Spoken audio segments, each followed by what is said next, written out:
राजा छोड़ ये लड़की। अच्छा ये लड़की पातरे है लेकिन खतरे है ना।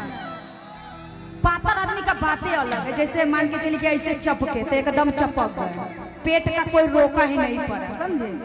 अच्छा देखिए बैगन ऐसा सब्जी है कि सबको पसंद है, कितना आदमी को तो नहीं। आप बैगन खाती हैं? कौन सा, लमका की गोलका? ये गोलका खाती है, लमका के सब्जी उब्जी नहीं खाते हैं। आलू में डाल के बनाइए ना जी सरसों वाला, ये मुंह में पानी आ जाता है हमको बैगन के नाम पर। आहा सबके मतलब लमका पसंद है कि गोलका? बैगन गोलका भंटा नहीं खाई छी, भंटा के पका के जे मतलब एगो भंटा में भर घर के चोखा हो जाए, अगर पका देवे तो बड़का जो गोलका भंटा हो वो खाओ, बहुत अच्छा लागत। हाँ आप कौन सा बैगन खाते हैं, लमका की गोलका? चलिए बैगन वाला गाना हो जा, एक स्केल बढ़ा दीजिए। लड़किया कहता रही खेसारी जी के साथ आया था, आवा जान बैगन ले लो कि नया नया बन के अइला व्यापारी आ गावे हमरा बेचता रतू तरकारी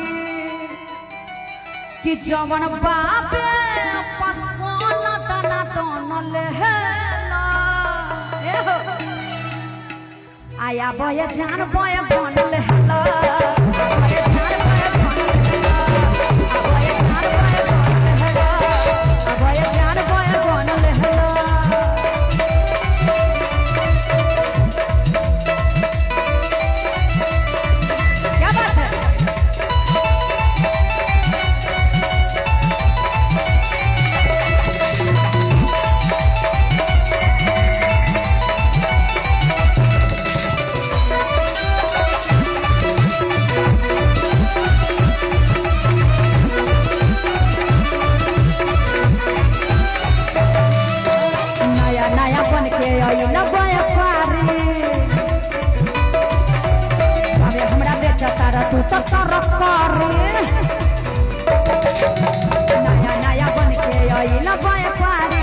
हमरा बेचता तू तरकारी आ जवन बाबे पसंद दाना दाना लेला।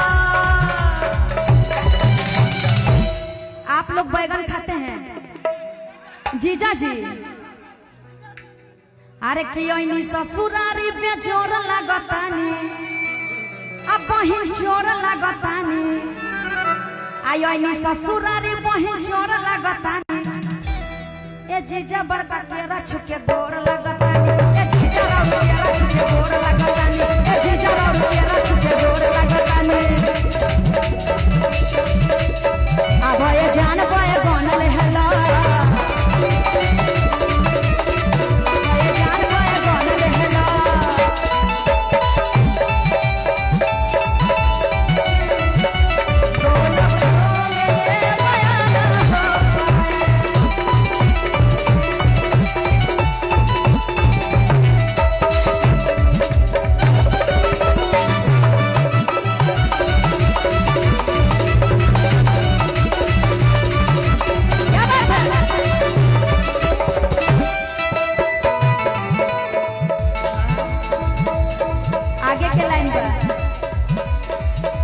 हमरा के पहले ई सकुलिया में सरज के करा के खैला से होला एलर्जी।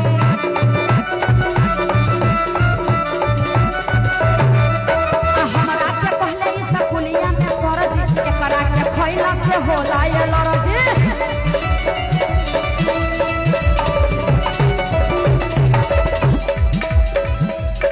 आ जवन बाबे पसंद दाना दाना लेला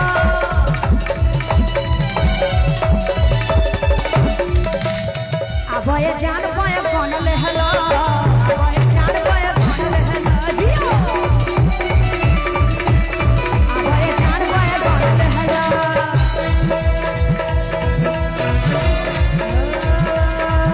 ए राजा राजा राजा करे जावे समाजा, उठाला पानी कोरा होई बड़ा मजा। ए राजा राजा राजा करे जावे समाजा, उठाला पानी कोरा होई बड़ा मजा।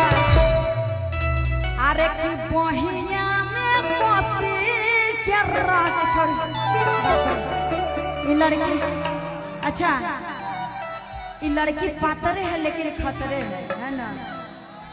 पातर आदमी का बातें अलग है, जैसे मान के चलिए कि ऐसे चपके तो एकदम चपक गए, पेट का कोई रोका ही नहीं पड़ा, समझे। एगो गाना मेरा आया था कि हम हूँ पातर हमर पियवो बारे पातर हो, मतलब पातर पातर दोनों है पति पत्नी, तो कोई टेंशन जीवन में नहीं होता है प्यार मोहब्बत करने में। हाँ। अरे कि हमरा के कहले स्कूलिया में सरजी आइए करा के खैला से होला ये लड़जी आ जवन बापे पसंद दाना दान लेला आया बय जान बय बन लेला